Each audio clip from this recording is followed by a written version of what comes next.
kaj se skriva za tem, je najbolje in edini v resnici iskreno in pošteno povedal gospod Alojz Kovšca po glasovanju Državnega sveta. Takole je dejal, citiram: "Gre za to, kam bo slovenska družba krenila od današnjega dneva naprej.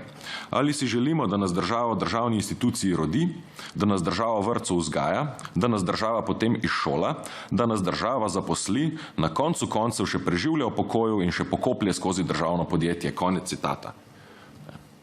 Problematizira gospod Kovšca vse, kar je pri nas javnega.